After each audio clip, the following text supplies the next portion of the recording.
The train whistle pierced the morning air as Beatrice Summers clutched her Bible against her chest, tears streaming down her face. The year was 1875, and the Wyoming Territory train station of Cheyenne was alive with activity. Everyone had somewhere to go except her. The man who'd promised to meet her, the mail-order husband she'd never met, was nowhere to be found. She had traveled all the way from Boston with nothing but a small carpet bag, the clothes on her back, and her mother's Bible. "Last call for boarding," the conductor shouted, slamming doors along the passenger cars. Beatrice stood frozen on the wooden platform as the train that had brought her west pulled away, belching black smoke into the clear blue sky.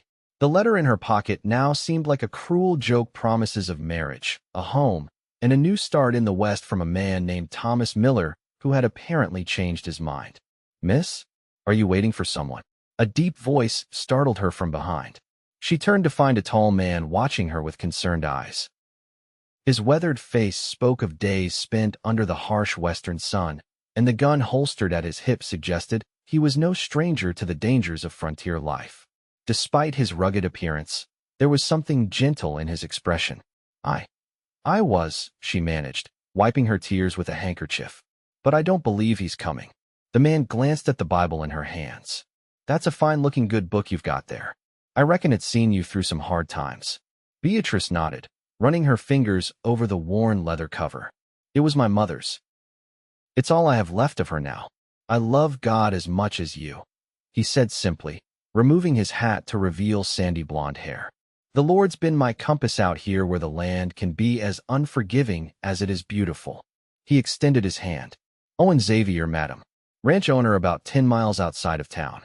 "Beatrice Summers," she replied, accepting his handshake. "I came to marry a man who isn't here." Owen's face darkened. "Another no good making false promises to bring women out west? Happens more than it should." He looked at her luggage, a single carpet bag. "You've got nowhere to go, have you?" Beatrice felt fresh tears threatening. "No, sir, I don't." Owen shifted uncomfortably, then seemed to make a decision. "My sister Martha runs a boarding house in town. Good, respectable place. I can take you there if you'd like." Relief washed over Beatrice. "That would be most kind, Mr. Xavier. Just Owen, please." He picked up her bag. "My wagon's this way. You can tell me your story on the ride, if you'd care to." As they walked toward the edge of town, Beatrice felt the stares of strangers. A young woman alone in the West was vulnerable prey, and she knew it. She held her Bible tighter, drawing strength from its familiar weight. Owen helped her into his wagon with a gentlemanly hand, then climbed up beside her. With a click of his tongue, the horses started forward. "I answered an advertisement," Beatrice began as the wagon rumbled through town. "My parents passed last winter influenza. The family home went to pay debts. I worked as a schoolteacher, but—" She trailed off. "But Boston's got no shortage of educated women," Owen finished for her. "Yes, when I saw Mr. Miller's advertisement for a wife to help run his ranch and teach his children, it seemed like providence." Owen's jaw tightened. "There is no Thomas Miller with children around these parts, Miss Summers. I know most everyone within 50 miles. Beatrice's stomach sank. "I see. Some men place those ads hoping to lure women out here for less honorable reasons," Owen said carefully. "Or they take payment for passage and disappear." The wagon turned onto the main street of Cheyenne, a bustling thoroughfare lined with wooden buildings. They pulled up in front of a 2-story structure with a sign reading, "Xavier Boarding House." "Martha," Owen called as he helped Beatrice down. "Got someone who needs a room." A plump woman with the same sandy hair as Owen appeared in the doorway, wiping her hands on an apron. Her friendly face broke into a welcoming smile. "Well, hello there. I'm Martha Xavier Wilson. Coming out of this heat, dear." Inside, the boarding house was clean and modestly furnished. The aroma of baking bread filled the air, making Beatrice realize how hungry she was. "This is Miss Beatrice Summers," Owen explained. "She's had a rough journey. One of those mail-order bride situations gone bad." Martha's expression softened with understanding. "Oh, you poor thing. We've seen this before, haven't we, Owen?" Beatrice clutched her carpet bag. "I can't pay much for lodging, I'm afraid. Most of my savings went toward the train ticket." "Nonsense," Martha said firmly. "You'll stay here tonight as my guest, and tomorrow we'll figure things out." I could use help around the boarding house if you're willing to work. I am, Beatrice said quickly. I'm not afraid of hard work. Owen cleared his throat. I should get back to the ranch. Got cattle that need tending. He placed his hat back on his head. Miss Summers, I hope things look brighter for you tomorrow. Thank you for your kindness, Mr. Xavier Owen, Beatrice said, meeting his gaze. Something passed between them in that moment, a recognition, perhaps, of kindred spirits. Then Owen nodded and was gone, the door closing behind him. Martha showed Beatrice to a small but clean room upstairs. Rest now. Supper's at 6. You can meet the other boarders then. Alone at last, Beatrice sank onto the bed and opened her Bible. The familiar pages brought comfort, as they always had. A verse caught her eye. Trust in the Lord with all thine heart, and lean not unto thine own understanding. She closed her eyes and prayed for guidance in this strange new land. At supper, Beatrice met the other boarders, a schoolteacher, a clerk from the general store, and an elderly widow. Martha served a hearty meal of beef stew and fresh bread, filling Beatrice's empty stomach and lifting her spirits. So you're from Boston? The schoolteacher, Miss Jenkins, asked. We desperately need another teacher in town. Our school has grown with all the new settlers. I taught for 3 years in Boston, Beatrice replied, hope rising in her chest. The school board meets tomorrow afternoon. I could introduce you, Miss Jenkins offered. That would be wonderful, Beatrice said gratefully. Later that night, as she prepared for bed, Beatrice heard horses outside. Curious, she peeked through the curtains to see Owen dismounting in front of the boarding house. He spoke briefly with a man wearing a sheriff's badge, their expressions serious in the lamplight. The next morning, Martha explained while serving breakfast. Owen was talking to Sheriff Daniels. Seems your Mr. Miller has pulled this trick before. They're looking for him. Will they find him? Beatrice asked. Martha patted her hand. Don't you worry about that. Focus on your meeting with the school board today. The school board meeting went better than Beatrice could have hoped. With Miss Jenkins' recommendation and Beatrice's obvious education, they offered her the position immediately, along with a small salary and a room at the schoolhouse. It's not much, the board chairman said, but it's a start. It's more than I had yesterday, Beatrice replied with a smile. As she walked back to the boarding house with the good news, she spotted Owen loading supplies into his wagon outside the general store. Mr. Xavier, she called, hurrying toward him. He turned, his face brightening. Miss Summers, how are you settling in? Quite well, thank you. I've just been hired as the town's second teacher. Congratulations, he said, genuinely pleased. We need good teachers out here. I wanted to thank you again for your help yesterday. I don't know what I would have done if— No need for thanks, he interrupted gently. Anyone would have done the same. No, Beatrice said firmly. Not anyone would have. Most would have walked past a crying woman or worse. Owen looked uncomfortable with her gratitude. Will you be staying at the schoolhouse then? Yes, I move in tomorrow. But I was wondering if I might call on your sister occasionally. She's been so kind. Martha would like that, Owen said. And perhaps you might join us for Sunday dinner sometime? Martha always cooks too much. I'd like that very much, Beatrice replied, feeling a warmth that had nothing to do with the summer heat. Over the next few weeks, Beatrice threw herself into teaching. The children of Cheyenne were a mix of ranchers' kids, shopkeepers' offspring, and the children of railroad workers. Many had spotty education at best, and Beatrice found herself creating lessons for various levels within the same classroom. True to her word, she visited Martha regularly, helping with chores and enjoying the older woman's company. And every Sunday, she joined the Xavier siblings for dinner after church. It was during these Sunday gatherings that Beatrice began to know Owen better. He spoke little of himself, but listened intently when others talked. She learned he had come west after the war between the states, buying land when it was cheap and building his ranch from nothing. Owen lost his wife during the war, Martha told Beatrice one afternoon as they prepared dinner. Influenza, like your parents. He was still fighting when she passed. How terrible, Beatrice murmured, understanding better now the shadow that sometimes crossed his face. He buried himself in work after that, Martha continued.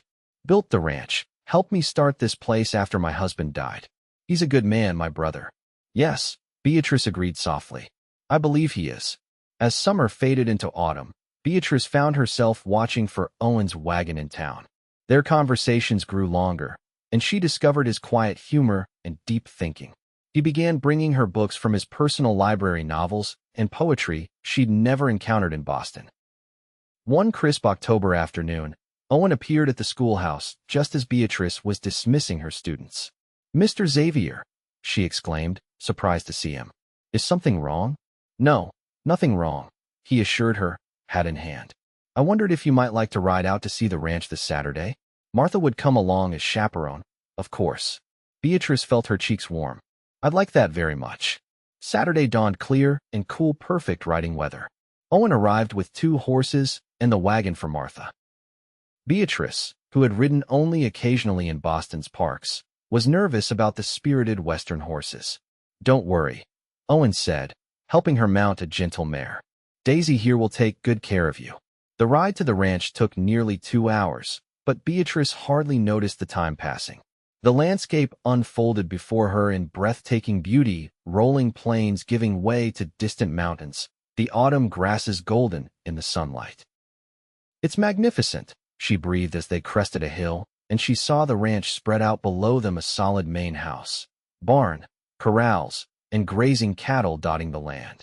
"It's home," Owen said simply, but she heard the pride in his voice.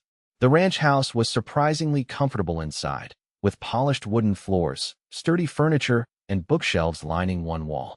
A middle-aged Shoshone woman named Morningstar served as housekeeper, preparing a delicious meal while Owen showed Beatrice around the property. "You've built something wonderful here," Beatrice told him as they stood watching the sunset from the porch later. "It's too big for one man," he replied quietly, his eyes on the distant horizon. Some days the silence is louder than any city noise. Their gazes met, and Beatrice felt something shift between them, a possibility taking shape. The ride back to town the next day was quieter, both lost in thought. As they reached the schoolhouse, Owen helped Beatrice down from her horse, his hands lingering at her waist a moment longer than necessary. "Thank you for yesterday," she said. "I enjoyed seeing your home. Perhaps you'll visit again," he replied, his voice rough with an emotion she couldn't quite name. Winter came early that year, bringing biting cold and heavy snow by November. School attendance became sporadic as travel grew difficult. Beatrice worried about Owen out at the ranch, especially when a particularly fierce blizzard howled through Cheyenne for 3 days straight. When the storm finally broke, Owen appeared at her door, his coat crusted with snow. "I wanted to make sure you were all right," he explained, stomping snow from his boots. "The town's been cut off for days." "I'm fine," she assured him. "Low on firewood, but the school board brought some yesterday." Owen's eyes scanned her small quarters critically. "This place isn't properly insulated. You must be freezing at night." Beatrice shrugged. "I manage with extra blankets." He frowned. "That won't do. I'm bringing more firewood tomorrow, and I'll seal these windows better." True to his word, Owen returned the next day with his wagon loaded with split logs and materials to better weatherproof her quarters. He worked efficiently, closing gaps around windows and adding extra insulation where the wind found entry. Beatrice watched him, touched by his concern. "Why are you doing all this?" she finally asked as he stacked firewood neatly by her stove. Owen straightened, brushing dust from his hands. "Because I care what happens to you, Beatrice." The use of her first name, spoken so plainly, made her heart skip. "Owen," a knock at the door interrupted whatever she might have said. It was Sheriff Daniels. "Miss Summers, Mr. Xavier," he nodded to them both. "Thought you'd want to know we caught that Thomas Miller fellow over in Laramie. He was setting up to pull the same trick on another lady." "Will he face charges?" Beatrice asked. "Fraud at the very least," the sheriff confirmed. "Turns out he's wanted in 3 territories for similar schemes. You're not the first lady he's left stranded." After the sheriff left, an awkward silence fell between them. "I should finish this," Owen said, turning back to his work. "Owen," Beatrice said softly, "thank you for caring what happens to me. It means more than I can say." He met her eyes then, and the intensity she saw there made her breath catch. "I should go," he said abruptly. "Storm's coming in again tonight." As winter deepened, Owen found reasons to come to town more frequently, often stopping by the schoolhouse with small gifts, a jar of honey from his hives, a book he thought she might enjoy, a warm shawl knitted by Morningstar. Christmas approached, and the town organized a celebration at the church. Beatrice helped the children prepare a nativity play, sewing costumes and coaching them in their lines. On Christmas Eve, the church was packed with families from town and surrounding ranches. Beatrice sat with Martha, watching proudly as her students performed the Christmas story. When the children finished to enthusiastic applause, the minister rose to speak. Before we continue with carols, I believe Mr. Xavier has something he'd like to share. Surprised, Beatrice watched as Owen walked to the front of the church. He held a battered Bible in his hands, not unlike her own. Many of you know I'm not one for public speaking, he began, his voice steady despite the flush on his cheeks. But Christmas is a time for sharing what's in our hearts. He opened the Bible. This passage from Ruth has been on my mind lately. Whither thou goest, I will go, and where thou lodgest, I will lodge. Thy people shall be my people, and thy God my God. His eyes found Beatrice in the crowd. When I first met Miss Summers, she had nothing but her faith and her courage. She reminded me that life isn't meant to be lived alone. That faith shared is faith strengthened. Beatrice felt tears well in her eyes as he continued. I've been blessed with land and cattle, but my home has been empty. This Christmas, I'm grateful for the reminder that true wealth is measured in love, not possessions. After the service, as people mingled and exchanged Christmas wishes, Owen made his way to Beatrice's side. Would you walk with me? He asked quietly. Outside, the night was clear and cold, stars brilliant in the black sky. They walked in silence for a moment, their breath making clouds in the frosty air. That was beautiful, what you said, Beatrice finally offered. Owen stopped walking, turning to face her. I meant every word. Beatrice, when I saw you at that train station, clutching your Bible, something changed for me. I'd been going through the motions of living without really living. I know that feeling, she admitted. After my parents died, I felt adrift. You're not adrift anymore, he said, taking her gloved hands in his. Unless you want to be. Beatrice's heart pounded. What are you saying, Owen? I'm saying I love you. I know it hasn't been that long, but I'm certain of my feelings. I'm not asking anything of you, yet just the chance to court you properly. Joy bubbled up inside her. I would like that very much. His smile lit his entire face, and he bent to press a gentle kiss to her forehead. Merry Christmas, Beatrice. Merry Christmas, Owen. Their courtship progressed through the winter months, with Owen coming to town whenever weather permitted. They spent long evenings by the fire, discussing books, sharing stories of their pasts, and dreaming of the future. In February, a traveling photographer set up shop in Cheyenne for a week. Owen insisted they have their portrait taken together. Why now? Beatrice asked as they waited for the photographer to prepare his equipment. Because I want to remember this time, Owen replied. When we're old and gray, I want to show our grandchildren how beautiful their grandmother was when I fell in love with her. Beatrice blushed at the implication. You're very sure of our future, Mr. Xavier. Aren't you? He countered, his eyes serious. Before she could answer, the photographer called them to pose. The resulting photograph captured them perfectly, Owen standing tall and proud, Beatrice seated beside him, her Bible in her lap, both wearing expressions of quiet happiness. As spring approached, bringing mud season and the first wildflowers, Owen invited Beatrice to the ranch again. This time, he seemed nervous, checking his pocket repeatedly during the ride. They stopped for a picnic lunch in a meadow dotted with early blooms. As they finished eating, Owen took her hand. There's something I've been wanting to ask you, he began. I've tried to think of fancy words, but I'm a simple man. He reached into his pocket and pulled out a small velvet box. Beatrice Summers, would you do me the honor of becoming my wife?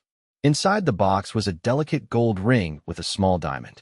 It was my mother's, he explained. I had it sized for you in Cheyenne. Tears filled Beatrice's eyes. Yes, she whispered. Yes, I will marry you, Owen. Their wedding took place in May, when the prairie was a riot of wildflowers. The entire town turned out for the celebration, filling the small church to overflowing. Beatrice wore a cream-colored dress that Martha had helped her make, and carried a bouquet of bluebells and prairie roses. Owen waited for her at the altar, looking handsome and slightly terrified in his best suit. When she reached him, he took her hands in his, steadying them both. Dearly beloved, the minister began, we are gathered here today to witness the union of Owen Xavier and Beatrice Summers in holy matrimony. The ceremony was simple but profound. When asked for the ring, Owen placed not only the wedding band but also a small key in the minister's hand. "What's this?" Beatrice whispered. "You'll see," Owen replied with a smile. After they were pronounced husband and wife and shared their first kiss to the cheers of the congregation, Owen led Beatrice outside where a surprise waited, a brand new wagon with her name painted on the side. "For you to use at the school," he explained. "And this," he pressed the key into her hand, "is for this." He opened the back of the wagon to reveal a beautiful oak bookcase. "For your Bible and all the other books you'll collect. I know how much reading means to you." Tears of joy spilled down Beatrice's cheeks. "It's perfect. You're perfect." The wedding celebration lasted well into the evening, with dancing and feasting under lantern light. As they prepared to leave for the ranch, her new home, Beatrice hugged Martha tightly. "Thank you for everything," she said. "For taking me in that day. Best thing my brother ever did was find you at that train station," Martha replied, wiping away tears. "You've brought him back to life, dear." Owen helped Beatrice into their wagon, tucking a blanket around her against the evening chill. As they drove away amid showers of rice and good wishes, Beatrice leaned against her husband's shoulder. "Are you happy, Mrs. Xavier?" he asked, his arm secure around her. "Happier than I ever dreamed possible," she replied truthfully. "When I was left at that station with only my Bible, I thought all was lost. But God had other plans." "He certainly did," Owen agreed, pressing a kiss to her temple. "And I'm eternally grateful." They rode in contented silence for a while, the stars emerging in the darkening sky. "Do you remember what you said to me that first day?" Beatrice asked suddenly. "When you saw my Bible?" Owen smiled at the memory. "I love God as much as you," he quoted. "It was the truth then, and it's the truth now. Our faith is the foundation of everything, including this love we've found," Beatrice added, resting her head on his shoulder as they continued toward home and their future together on the Wyoming frontier. 5 years later, Beatrice stood on the porch of their ranch house, watching as Owen taught their 4-year-old son James to ride his first pony. Their 2-year-old daughter Elizabeth played at her feet, while the newest Xavier, baby Daniel, slept in her arms. The ranch had prospered under their joint care. Beatrice had started a small school for the children of nearby ranches, teaching 3 days a week in a converted bunkhouse. Owen had expanded their cattle operation and started breeding horses as well. Martha visited often, doting on her niece and nephews. She still ran the boarding house in town, though she now had help from a young widow who had arrived much as Beatrice once had alone and in need of kindness. "Mama, look," James called, sitting proudly atop his pony as Owen led them around the corral. "I see you, my brave boy," Beatrice called back, her heart full to bursting with love for her family. Later that evening, after the children were asleep, Owen and Beatrice sat together on the porch swing, watching night fall over their land. "I got a letter from Sheriff Daniels today," Owen said. "Thomas Miller died in prison last month." Beatrice was quiet for a moment, thinking of the man whose deception had inadvertently led her to this life. "I can't feel anything but pity for him," she finally said. "He never knew what real love could be." Owen's arm tightened around her. "His loss was my gain," he said simply. "Every day I thank God you were left at that station with your Bible in your hands." "As do I," Beatrice replied, turning her face up for his kiss. "As do I."